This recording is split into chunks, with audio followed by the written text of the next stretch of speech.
Salut les crypto-investisseurs, ici Lionel Tabon, investisseur et entrepreneur libre. Je vous souhaite la bienvenue dans cette nouvelle crypto vidéo. Nous sommes aujourd'hui le samedi 5 février 2022 et je vais faire la mise à jour du marché des crypto-monnaies. Mais avant de rentrer dans le vif du sujet, comme d'habitude, je vous invite à me mettre un petit pouce bleu pour récompenser mon travail quotidien. Et si ce n'est pas déjà fait, je vous invite à vous abonner à cette chaîne en cliquant sur la cloche pour recevoir une notification dès que je publierai une nouvelle vidéo sur la chaîne. Et puis si ce n'est pas le cas, si vous êtes un parfait débutant ou une parfaite débutante dans le monde des cryptos, je vous invite à télécharger librement et gratuitement mon ebook Vos premiers pas dans le monde des cryptos. Pour cela, c'est très simple. Vous cliquez sur le lien qui est juste en dessous de cette vidéo, vous m'indiquez votre adresse mail et je vous envoie tout ça dans votre boîte mail. C'est comme ça, c'est pour vous, c'est cadeau. Regardez la map aujourd'hui. Le Bitcoin qui prend plus de 10% à 40 425 $. Il y a un problème de mise à jour sur coin360.com. En réalité, on est sur les 41 560 $. Je vais rafraîchir ici la fenêtre parce que voilà, il y a un petit problème soit avec le site, soit avec ma connexion. Non, a priori, on reste sur les 40 000 $ alors que nous sommes bien sur les 41 500 $. Donc, on a plus de 15% de hausse. On a l'ETH plus de 13%, un petit peu moins de 13% d'augmentation avec près de 3 000 $. Solana qui repasse au-dessus des 108 $. Le NIR également qui prend quand même pas mal. On est dans le vert foncé. Vous le voyez ici, une map relativement verte, puisque regardez, les seuls tokens qui sont dans le rouge, on le voit ici, ce sont les stablecoins qui sont sur les 1 $. Bon voilà, AVAX sur les 76 $, le DOT sur les 20 $, le BNB sur les 392 $. On a Léo dans le vert foncé. On a un défaut d'affichage parce que je pense que non, Matic 1,64 $, c'est pas un défaut d'affichage, plus de 8%. Le Link sur les 17 $, Mana sur les 2,74 $. Qu'est-ce qu'on a encore? FTT sur les 44 $, le Cardano qui prend près de 4% à 1,09 $, XRP qui prend plus de 6% sur les 63 centimes. On a Algo sur les 97 centimes, le Dodge sur les 14 centimes, LTC sur les 117 $. Voilà, on va faire un petit peu le point sur le marché.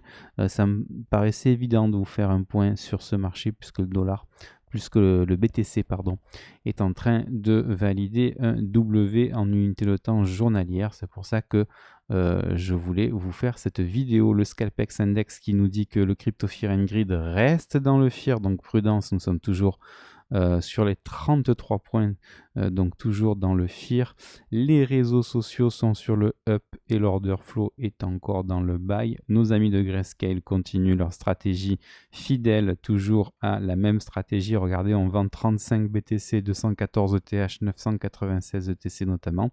On vend depuis hier l'ensemble des lignes du portefeuille. En hebdo, c'est exactement la même chose, à part qu'on achète du Mana à hauteur de 2836 tokens. Et sur le mensuel, pas grand chose de nouveau sous le soleil, puisque regardez, sur les 30 derniers jours glissants, on vend l'ensemble des lignes du portefeuille à l'exception de Mana, Solana, Link, BAT et Phil, qui sont voilà, les 5 tokens qui sont encore à l'achat du côté de Grayscale. Riot Blockchain, cette action qui est dans le secteur du minage des crypto-monnaies et qui traduit plus ou moins la présence des institutionnels sur ce secteur. Action américaine qui, regardez, est en train de créer un V-bottom. Alors, encore une fois, moi je suis beaucoup plus friand des W en weekly, mais là voilà, on est vraiment en train de créer un V-bottom, donc peut-être qu'on n'ira pas chercher l'objectif du flag baissier ici sur les 9,08 $, puisqu'on on a vraiment freiné la chute. C'est le premier V-bottom qui se met en place sur Riot. Regardez, on a voilà, depuis la descente aux enfers, là, depuis les 46 $, on voit qu'on n'a pas trop créé de V-bottom. Ici, petite latéralisation entre le 13 décembre dernier et le 27 décembre, puis continuation de la baisse. Et puis là, maintenant, on est dans un gros range entre les, grosso modo, 12,90 $ et les 24,63 $. On est en plein dans un creux dans la value, donc je pense qu'on va ranger ici entre ces deux bornes pendant pas mal de temps. Maintenant, si on a une résolution haussière au niveau de ce canal, on pourra dire que ça y est, on pourra reprendre une tendance haussière sur Riot, mais c'est assez prémédité pour le moment, assez tôt pour dire si on est en train de rebondir ou pas. Pour moi, il faudrait quand même avoir beaucoup plus de développement sur Riot Blockchain, faire par exemple quelque chose comme ça, voilà, ici, et pourquoi pas ici casser à la hausse notre range. Bien évidemment, on reste toujours au-dessus, en dessous d'une moyenne mobile à 20 séances qui descend, donc toujours en tendance baissière du côté de Riot Blockchain. On va regarder un petit peu les indicateurs techniques qui étaient en train d'arriver quand même sur des supports. On le regarde ici, on le voit sur le momentum par exemple, où le support ici est en train de tenir. On reste toujours en territoire négatif, ce qui veut dire que ce sont quand même toujours les baissiers qui sont aux commandes, mais voilà, on est en train de arriver sur un support qui est en train de tenir. Au niveau du RSI, on était sorti de cette figure triangulaire ici. C'est pour ça que on avait eu un décrochage sur les cours, hein, quand on avait quelque part notre flag baissier qui était en train de se mettre en place. Maintenant, voilà, petit V bottom sur le RSI. On a les 35 points qui ont joué le rôle de support. On va voir si on va faire un petit pullback ici, voire pourquoi pas réintégrer cette figure.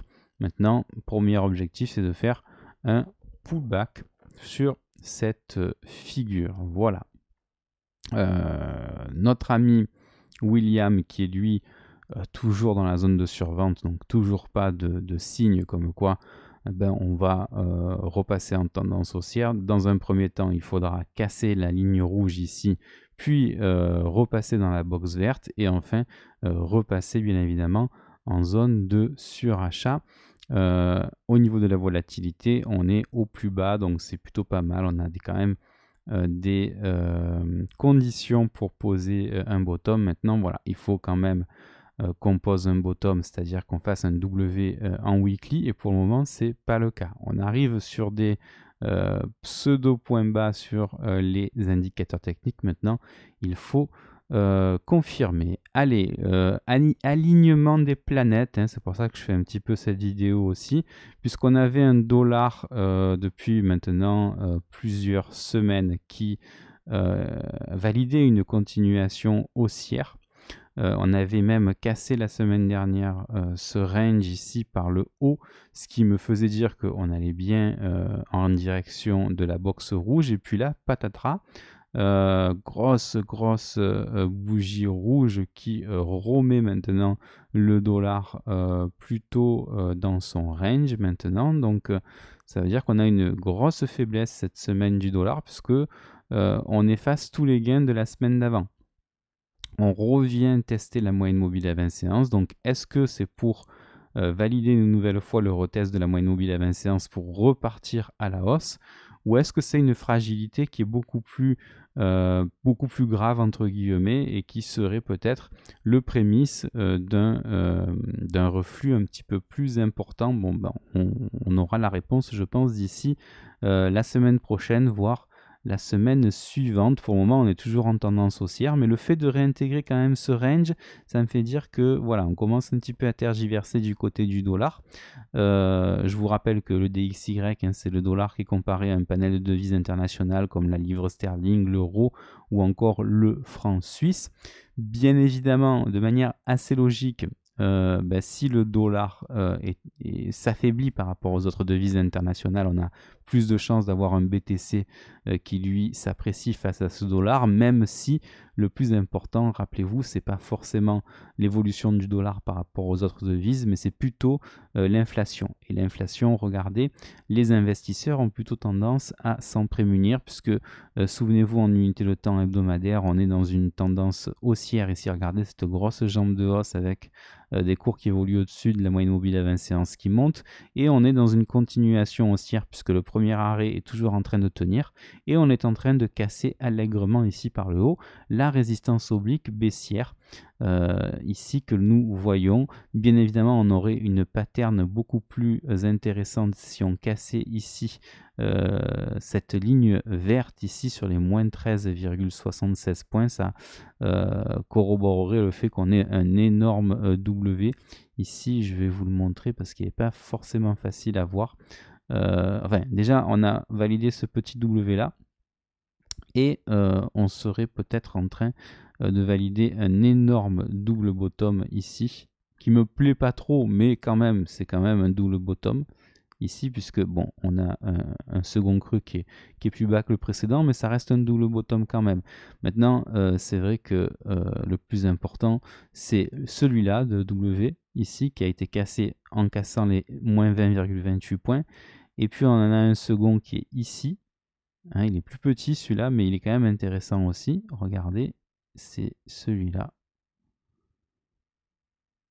Voilà, qu'on est venu casser quand même, justement en cassant cette ligne de coup là ici, et ça se confond avec la résistance oblique baissière ici en rouge. Voilà, donc une inflation qui est quand même plutôt sympa. Donc on a un alignement des planètes entre le fait que le dollar est en train de s'affaiblir, l'inflation, ou plutôt le fait que les investisseurs se prémunissent de l'inflation, est un bon signe pour ici avoir de l'argent qui rentre dans le secteur des crypto-monnaies. Voilà, le gold, lui aussi, petit à petit, toujours en train de travailler cette résistance oblique baissière qui traduit la continuation haussière de la dernière jambe de hausse également. On a toujours un premier arrêt à 1734 $ qui est en train d'être préservé.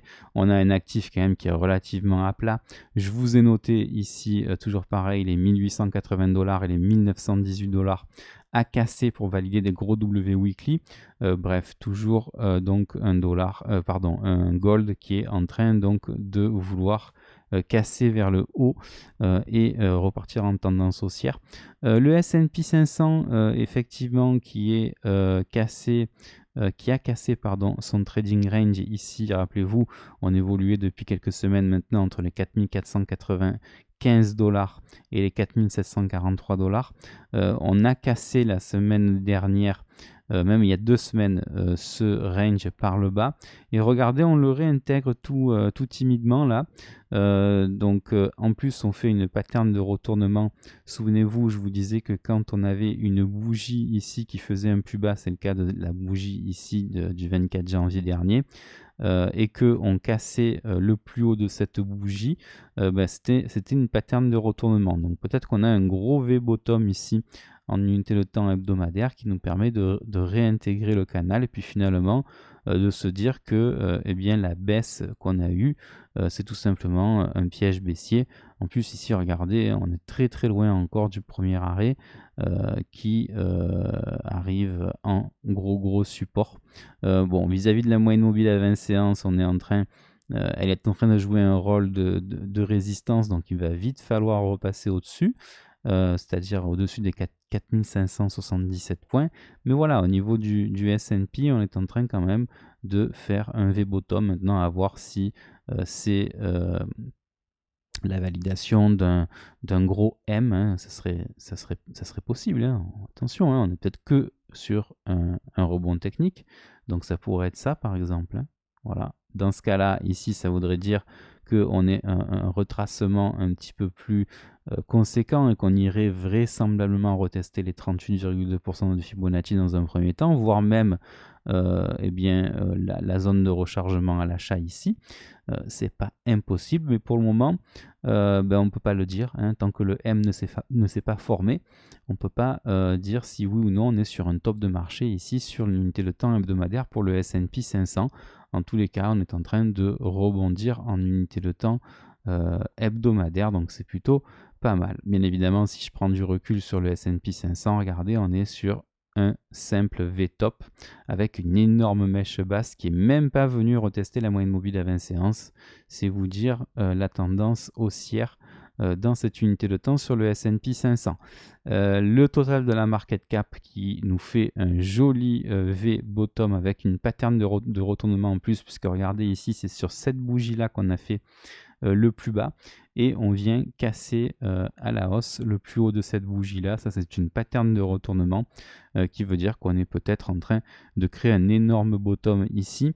On a quand même une charte ici qui est vraiment équivalente à celle du BTC et on voit ici que sur cette unité de temps, on voit que la théorie de dos est respectée. Si nous créons un bottom ici, ça voudra dire ici que ce creux là est bien plus haut que le précédent et on respecte donc la théorie de dos et donc on devrait pouvoir faire même un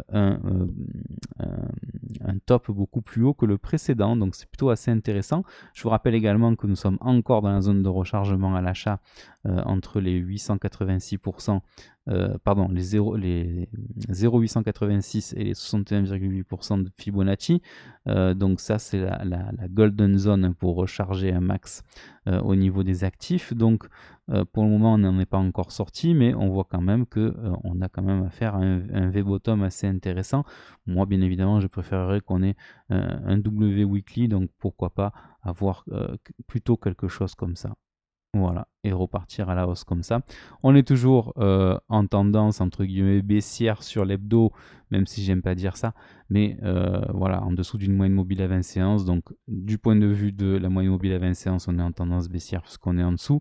On est toujours dans un énorme range, donc voilà, entre les 1127 milliards de dollars et les 3000 milliards de dollars. Mais le plus important, c'est la pattern de retournement qui est en train de se mettre en place sur ce market cap. Ça veut dire aussi que ça y est, hein, les gens ont fini de payer vraisemblablement les taxes qu'il y avait à payer sur les plus-values 2020 et que donc l'argent, ça y est officiellement en train de re-rentrer sur le secteur des crypto-monnaies. Et ça peut être un excellent catalyseur pour avoir une hausse sur le secteur des crypto-monnaies. Encore un petit bémol ici sur la courbe bleue et la courbe jaune qui sont toujours en train de se télescoper, donc attention quand même si on voit que la courbe du BTC est en train de monter, la courbe bleue également, et du coup les deux courbes se télescopent, donc attention, lorsque les deux courbes se télescopent, on est généralement sur un top, donc à moins d'avoir un énorme bottom ici, et que les courbes s'éloignent de plus en plus, il faudrait vraiment quand même que les open interest se calment un petit peu, parce que là je vois que les deux courbes sont en train de monter au même moment, et en général c'est pas comme ça qu'on pose des bottoms, hein. Il faut vraiment créer quand même un éloignement assez important entre les deux courbes pour avoir affaire à un véritable bottom. Donc prudence, même si voilà, sur l'unité de temps journalière, on le voit ici, un W comme je les apprécie. Alors il n'est pas non plus hyper bien dessiné, mais quand même, regardez, on a quand même un W avec ici notre ligne de coût sur les 38 919 $. On peut dire qu'on l'a vraiment cassé puisqu'on est sur les 41 393 $, donc ça c'est plutôt sympa. Alors c'est que du journalier, certes, hein, sur le weekly c'est pas encore le W, mais ici on est en train, par contre, si on prend un petit peu plus de recul, regardez, on est donc depuis quelques jours en train d'évoluer dans notre ancien canal ici entre les 28 800 $ et les 42 000 $, qui est une zone qui est en train de devenir une grosse résistance. D'ailleurs, regardez les 41 000 $, hein, plus précisément les 41 987 $, qui sont véritablement en train de jouer un rôle de résistance pour le moment. Donc, il va vraiment falloir qu'on arrive à passer ces 42 000 $ si on veut re-rentrer dans le canal qui est au-dessus, là, dans cette zone entre le 42 et les 52 000 $. Hein, souvenez-vous, on en parlait le mois dernier, dans les semaines précédentes. Il faut vraiment revenir dans cette zone-là. Ça serait quand même assez sympa. Maintenant, ce qui est bien en journalier, c'est qu'on a enfin cassé la moyenne mobile à 20 séances. Ça fait très très longtemps qu'on ne l'avait pas fait. Et regardez cette bougie d'hier, elle est vraiment très très très intéressante puisqu'on passe quand même de 36 900 $ à 41 535 $. Donc les acheteurs sont vraiment en train de se réveiller. D'autre part, je vous rappelle quand même que depuis le 23 décembre 2021, on évolue au-dessus d'un biseau descendant. On a cassé par le haut ce biseau descendant le 23 décembre dernier. Seulement, on n'a jamais eu de pattern de retournement derrière la cassure. Donc, c'est maintenant qu'on a cette pattern de retournement, en l'occurrence notre W. Vous voyez, on est venu refaire un pullback sur l'ancien support de ce biseau descendant. Ici, là, c'était quand ça? Ça m'énerve, j'ai le pinceau encore qui est là. Voilà, c'était ici le 24 janvier dernier avec cette énorme mèche. Et depuis, ça y est, on a créé un W. Donc ça, c'est plutôt pas mal. Ça voudrait dire que pourquoi pas, on serait maintenant en mesure, théoriquement, puisqu'on a cassé quand même ce biseau descendant il y a de ça maintenant quelques semaines, quelques mois, et bien de revenir tester tout simplement l'ATH. Je vous rappelle que lorsqu'on casse un biseau descendant par le haut, la règle c'est d'aller retester le haut de notre biseau. Maintenant, il y a plusieurs résistances qui vont nous freiner dans notre élan. Forcément, le gros ici haut de notre ancien canal, ici c'est une grosse zone, grosso modo la zone des 42 000 $, donc entre 41 et 43 000 $ dans un premier temps. On est également toujours juste en dessous des 88,6% de Fibonacci.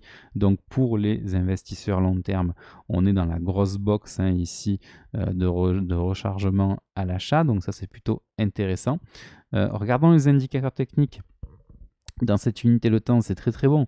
Regardez le momentum ici qui repasse en territoire positif. Rappelez-vous, j'avais tracé ces résistances ici qui ont été cassées une à une. Donc ça c'est plutôt sympa. Et puis surtout, qu'est-ce que c'est qui est sympa, c'est qu'on valide un énorme W ici. Vous le voyez ici, la ligne de coup de ce W. Est-ce que j'ai besoin de vous la montrer? Vous le voyez, puisque maintenant, ça fait longtemps que je vous sensibilise à ces W. Est-ce que je vous montre le W? Oui, il est là, W. Voilà. C'est un énorme W ici, avec un creux, premier creux plus bas que le second. Voilà. Et là, on vient casser la ligne de coup. On a fait un énorme pullback. On a même enterré cette ligne de coup. Et là, on repasse au-dessus. Donc, c'est quand même un gros W sur le momentum avec une cassure à la hausse d'un gros triangle de compression, ce qui a mené à cette grosse bougie ici de breakout sur le BTC. Donc, c'est très, très intéressant. Regardez également sur le RSI ce qui s'était passé. Je vous l'avais dessiné ici. Ce qu'on voulait, c'était un W. Ça y est, on l'a. Donc c'était très très intéressant ici. Voilà, et on casse en plus la résistance. Voilà. Donc ça, je l'enlève. D'où le W, il est là. Ici, premier creux. Et second creux ici. La ligne de coup était là sur les 41,74 points. Et ici, voilà, maintenant actuellement, on est au-dessus des 50 points. Donc ça, c'est plutôt sympa. On repart donc dans une tendance haussière sur le RSI. Je vais vous enlever tout ça. Et maintenant, on va repartir sur une nouvelle jambe de hausse sur le RSI. Et tant que nous resterons au-dessus de ce support ici, pas de problème, on va remonter maintenant petit à petit sur le RSI. Bien évidemment, l'objectif, c'est d'aller retester dans un premier temps la zone des 70 points. Et pourquoi pas de revenir dans la zone de surachat pour le RSI, ça serait de bon augure. Regardez William qui suit également. Je vous disais que William est un indicateur qui était capable de faire des mouvements assez brutaux. Ça y est, on est dans la zone de surachat vis-à-vis de William. Bien évidemment, l'objectif, ça va être d'y rester le plus longtemps possible. Au passage, vous voyez que cet énorme support devenu résistance ici était recassé par le haut. Donc ça, c'est très très bullish. On vient recasser ici la courbe rouge. Vraiment, là, c'est plutôt pas mal ce qui se passe en journalier. On va essayer de prendre un petit peu de recul également. Les spreads ici, les spreads toujours négatifs, donc ça c'est bien pour poser des bottoms, une volatilité qui est en train de baisser également. Voilà, plutôt sympa, c'est pour ça que je voulais vous faire cette analyse là. On a des choses qui commencent à se mettre en place et qui sont quand même assez positives sur le BTC. Regardez en unité de temps hebdomadaire, pattern de retournement ici. Regardez ici cette bougie de la semaine dernière qui fait un plus bas sur les 33 000 $, peu ou prou, et on vient casser le plus haut de cette bougie sur les 38 919 $. Donc on va voir la clôture de cette bougie hebdomadaire, donc dimanche soir 20h. Je referai une petite analyse à ce moment-là. Mais voilà, on voit ici également que par rapport à mon analyse, ma dernière analyse sur le mensuel, voilà, je trouve qu'il faut toujours aller regarder le mensuel pour se rendre compte qu'on a toujours été en tendance haussière, ça n'a pas bougé. Alors bien sûr qu'il y a des perturbations en journalier et en mensuel, il y en a qui disent que c'est surtout les unités courtes qui influencent les longues. Moi je trouve que c'est l'inverse, je trouve qu'il faut toujours regarder le mensuel et voir que c'est quand même le mensuel qui a toujours raison entre guillemets. On est venu retester la moyenne mobile à 20 séances, rappelez-vous, ça fait très longtemps que je le dis, hein. Même quand on était ici, je vous ai dit attention, la moyenne mobile à 20 séances, à un moment ou à un autre, il faudra la retester. Les gens me traitaient de fou. Mais regardez, on l'a bien fait. On est revenu tester à 2 reprises, le mois dernier et ce mois-ci, bien la moyenne mobile à 20 séances sur les 35-36 000 $. Vous voyez cette zone grise là, ici, c'est exactement ce qu'on est en train de faire et c'est très sain. C'est très sain. Donc toujours à l'intérieur de ce gros canal ici entre les 28 800 $ et les 70 000 $. Et on est en train de poser un autre bottom vis-à-vis de la théorie de dos. C'est très bien, des creux ascendants, des tops ascendants également, donc tout va bien. Donc je reviens en unité de temps hebdomadaire pour voir un petit peu les indicateurs techniques et on voit également comme sur le journalier qu'on est en train d'arriver sur des gros supports. Regardez ici. Donc V-bottom ici sur ce support là, bien évidemment il faudrait que maintenant on aille rejoindre la ligne des zéros et pourquoi pas repasser au dessus pour que les haussiers reprennent la main dans cette unité de temps, ça serait quand même assez sympa. Au niveau du RSI, très bien également, on a des supports qui tiennent, notamment celui-ci, on est actuellement sur les 44 points, donc prochain objectif, aller casser les 40 points, je vais vous le mettre ici.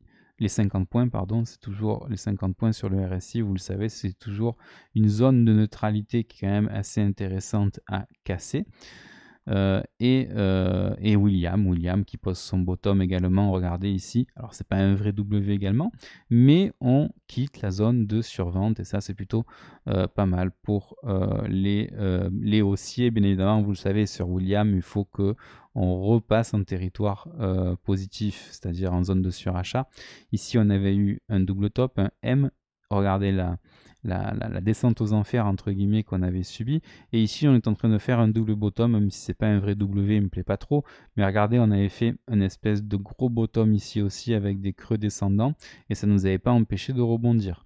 Donc voilà, peut-être que on est en train également de préparer un énorme rebond sur William en unité de temps hebdomadaire. Bien évidemment, ça serait vraiment quelque chose de très bullish. Et regardez les spreads, regardez ça aussi, c'est intéressant, surtout dans l'unité de temps longue. On a des spreads qui sont toujours positifs mais qui arrivent maintenant et qui se rapprochent de la ligne des zéros. Si on passait en territoire négatif, ce serait encore plus pertinent de poser un bottom. Regardez, la dernière fois qu'on était en territoire négatif, c'est tout simplement à la fin de l'été dernier, c'est là qu'on a posé un bottom entre les 40 000 et on est venu retester la TH et qu'on a même dépassé la TH. Donc très intéressant, hein. On est vraiment dans des conditions de marché maintenant où on est de plus en plus convaincu qu'on est sur un bottom. Maintenant, vous le savez, ce n'est qu'un V-bottom, encore une fois. Donc pour moi, on a la pattern de retournement qui est validée si on reste, si on clôture d'ici dimanche soir 20h heure américaine au-dessus des 38 900 $. Maintenant, moi, ce que j'aimerais quand même sur le weekly, vous me connaissez, c'est d'avoir notre fameux W. Hein, donc moi, j'aimerais bien qu'on ait notre retracement ici sur, par exemple, les 37 500 $ et qu'on aille répéter notre ligne de coup ici sur les 41 000 $ pour maintenant repartir vers le haut de notre range. Mais voilà, c'est quand même assez intéressant et encourageant ce qui se passe actuellement. Sur l'order flow en daily, regardez, les open interest sont quand même toujours assez élevés. Maintenant, on a des fundings qui restent assez négatifs, ce qui veut dire qu'on a quand même des investisseurs maintenant qui investissent plus sur le spot que sur le contrat dérivé, donc ça c'est plutôt intéressant. On a toujours des spreads qui sont négatifs depuis déjà pas mal de temps. Là encore, c'est plutôt sain pour poser des bottoms. On peut regarder ce qui se passe ici en hebdo pour prendre vraiment du recul. Voilà, donc des spreads qui restent négatifs, ça c'est plutôt bien également hein, pour poser des bottoms, surtout sur l'unité de temps longue. Les fundings ici qui sont négatifs, donc ça veut dire que le spot maintenant reprend du poil de la bête par rapport au contrat dérivé, mais on a quand même des ouvertures de position qui ne veulent pas baisser. Regardez, on est toujours sur des open interest ici qui sont sur les 179,6 millions de dollars. On est toujours sur une tendance qui est croissante. Alors après, c'est normal également que les open interest, globalement dans le temps, elles augmentent puisque c'est un secteur quand même qui attire de plus en plus de monde et qu'on est toujours sur un micro-marché. Hein. Je vous rappelle que on a quand même une market cap ici qui est sur les 1800 milliards de dollars. C'est tout juste la capitalisation de Microsoft et d'Apple confondus. Donc il faut quand même remettre les choses en perspective. Je termine avec les 4 tokens qui me semblent un petit peu assez pertinents sur les altcoins. Voilà, ça représente un petit peu ce qui se passe sur l'ensemble des altcoins. On a le BAT en unité de temps hebdomadaire qui est en train de revenir retester la moyenne mobile à 20 séances et qui est bien au-dessus de sa zone de rechargement à l'achat. Pattern de retournement ici également. Regardez, la semaine dernière, on a fait un plus bas. On est en train de casser le plus haut de la bougie précédente, donc ça c'est plutôt assez haussier. On a un creux dans la value également dans les zones de prix actuelles, hein, sur les 95 centimes. Je ne serais pas étonné qu'on revienne sur les 1 dollar. On avait le Chili's également qui était en train d'évoluer entre deux bornes, ici entre les 16 centimes et les 24 centimes. Donc là, on est vraiment en train d'évoluer au niveau des premiers bottoms de l'été 2021. On n'a pas l'air de vouloir aller en dessous, ce qui veut dire qu'il y a des gens qui sont en train de racheter ces bottoms-là. Donc c'est plutôt assez intéressant. On est vraiment dans des zones de prix qui sont maintenant très très intéressantes sur l'ensemble des altcoins. C'est pareil pour RSR. Regardez, on vient revisiter les 1,65 centimes et on crée un beau rebond. Alors certes, hein, vous allez me dire, pour le moment, on est en train de bouffer tous les anciens creux.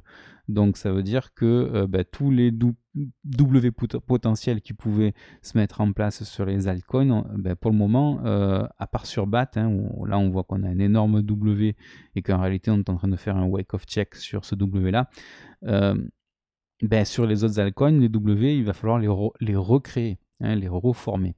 Mais tant que les premiers creux de l'été 2021 ne sont pas bouffés, entre guillemets, moi je trouve quand même que c'est quand même des zones de prix intéressantes, même si il faut valider ça, confirmer ça par des nouveaux W en weekly. Pour le moment, on est sur des V-bottom en weekly et sur des W-bottom en unité de temps journalière, ce qui est vraiment trop fragile encore pour se dire ça y est, on a trouvé un bottom en hebdo, on peut repartir à la hausse. Mais bon, si pareil pour le XRP, ici ce sont les 50 centimes qui font un rôle de support, on a bien rebondi dessus. Je ne sais même pas si on a été rebondir dessus. Si, voilà, on est sur les 60 centimes actuellement. Donc bien évidemment, tous ces altcoins là évoluent dans des ranges, vous le voyez. Il va falloir casser ces ranges à la hausse, tout simplement. C'est ça qui va nous permettre de valider nos W, tout simplement. Voilà. Maintenant, globalement, on est en tendance baissière quand même vis-à-vis de la moyenne mobile à 20 séances. Pour l'ensemble de ces altcoins-là, on reste en dessous d'une moyenne mobile à 20 séances qui descend.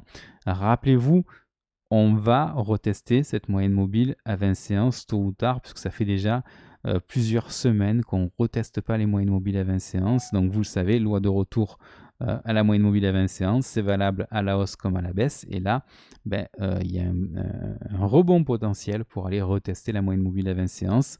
Et peut-être que justement, de ce rebond-là, on peut créer des W hebdomadaires et bien évidemment casser finalement ces moyennes mobiles à 20 séances pour qu'elles s'aplatissent dans un premier temps et repartent à la hausse dans un second temps. Mon portefeuille qui s'améliore un petit peu, regardez, 110% de ROI, près de 35 000 dollars de valorisation, on est à un petit peu plus de 19 000 dollars de bénéfices nets depuis le mois de février 2021, c'est-à-dire depuis un an tout rond, donc c'est plutôt quand même pas mal hein, pour ce genre de performance, hein, x2 tout simplement, avec un cash qui est assez maîtrisé, 45% de cash et 55% de crypto. Donc pour le moment, je touche rien. J'avais un petit peu remis au pot hein, lorsqu'on était sur les 36 ou les 37 000 $. J'avais racheté un petit peu de RSR, de Dodo, de quelques altcoins qui me semblaient assez intéressants à ce moment-là. Donc voilà, pour le moment, quand même, une exposition relativement safe, puisqu'un petit peu moins de la moitié en cash et un petit peu plus de la moitié en crypto. Donc si ça baisse, j'ai encore du cash pour renforcer. Et si ça monte, de toute façon, j'ai des cryptos à hauteur de plus de 50%. Donc mon portefeuille eh bien, s'appréciera. Voilà, on passe au news flow. Ça fait longtemps qu'on n'en a pas parlé. On va voir un petit peu ce qui se passe un petit peu dans les médias. On va faire le point sur les derniers quelques jours. Là, la Chine qui fait de la blockchain une priorité. Tiens donc, pourtant on pensait que les Chinois, vous savez, hein, les Chinois soufflent le chaud et le froid sur le secteur des crypto-monnaies, puisque on avait une grosse polémique vis-à-vis du minage des crypto-monnaies, puisque soi-disant il fallait absolument que les mineurs quittent le pays. Et maintenant la Chine qui fait comme par hasard de la blockchain une priorité. C'est quand même assez rigolo. On voit vraiment que les Chinois nous mènent un petit peu par le bout du nez, et que bien évidemment avec leur création de monnaie de banque centrale, c'est plutôt la Chine qui est en tête qui est plutôt, voilà, je trouve, qui est en avance par rapport à l'ensemble des autres pays au niveau international. Tezos qui signe un accord à 23 millions d'euros avec le club de foot Manchester United, ça c'est également très très bullish. On a Myanmar, la junte au pouvoir, qui annonce la création d'une monnaie numérique, ça aussi c'est très très bullish. On a Pexful qui inaugure un centre éducatif gratuit sur le BTC au Salvador, ça aussi c'est vraiment une bonne news. Le TSG Offenheim qui signe un contrat de sponsoring avec le Baby Dutch Coin. Ça aussi intéressant. Baby Dutch Coin, c'est un coin qui est lié au Dutch Coin, comme vous pouvez vous en douter. L'équipe d'eSport 100 Thieves qui se lance à son tour dans les NFT. Là, je vois qu'il y a une association avec Matic, donc c'est plutôt pas mal. On sait que Matic intervient dans le domaine des NFT. La série South Park qui se moque de la pub de Crypto.com avec Matt Damon. Et Disney qui cherche à recruter des experts du secteur des NFT. NFT actuellement qui a également le vent en poupe déjà depuis plusieurs mois. Voilà, j'espère que cette vidéo vous a plu. Si c'est le cas, je vous invite à mettre un petit pouce bleu. Si vous pensez qu'elle peut intéresser d'autres personnes, partagez-la. Si ce n'est pas encore le cas, je vous invite à vous abonner à cette chaîne en cliquant sur la cloche pour recevoir une notification dès que je publierai une nouvelle vidéo sur la chaîne. Et puis n'oubliez pas, prenez soin de vous, prenez soin des gens que vous aimez. Ayez l'esprit cash flow. Puis quant à moi, je vous retrouve très bientôt en vidéo. Passez un excellent week-end. Ciao.